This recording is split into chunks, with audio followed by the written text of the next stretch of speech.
விபத்தின் காரணமாக முகம் சிதைந்த தனியார் பேருந்து ஓட்டுநர் ஒருவர் தனது மேல் சிகிச்சைக்கு தமிழக அரசு உதவ வேண்டும் என்று கோரிக்கை விடுத்துள்ளார்.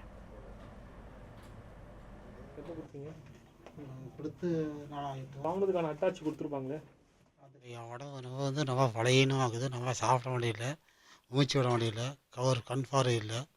நம்ம வறுமையில் நம்ம கஷ்டப்பட்டு இருக்கிறேன். நான் 34 வருஷமாக டிரைவராக இருந்தேன். என்னுடைய ஒருத்தருடைய வருமானத்தில் தான் அந்த குடும்பம் நடத்திக்கிட்டு இருந்தோம்.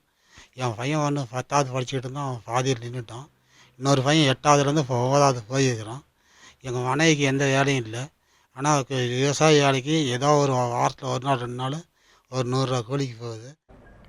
விபத்து காரணமாக தாம் வீட்டில் முடங்கியுள்ளதால் மனைவி கூலி வேலைக்கு செல்வதாகவும் குழந்தைகளை இருவரும் பள்ளிக்கு அனுப்ப முடியவில்லை என்றும் கூறும் காசிலிங்கம், மாவட்ட ஆட்சியர் உட்பட பலரிடம் மனு அளித்தும் கண்டுகொள்ளவில்லை எனவும் வேதனை தெரிவித்துள்ளார். எங்கேயும் வேலை கேட்டாலும் எந்த வேலையும் கிடைக்கவும் இல்லை, எந்த ஒரு வருமானமும் இல்லை. வருமானம் இல்லாமல் ரொம்ப சிரமத்துலேயும் கஷ்டத்துலேயும் என் குடும்பத்தை நான் காப்பாற்றாத பெரிய கஷ்டத்தில் நான் இருக்கிறேன். வேறு நான் எடப்பாடி பழனிசாமி வந்துருக்கிட்ட நான் 2 ட்ரிப் போய் காலையிலேயே விழுந்தேன். அதேமாதிரி கலெக்டர்கிட்ட நான் மனு கொடுத்தேன். அது எந்த தகவல் இது வரைக்கும் எனக்கு எதுவும் கிடைக்கல.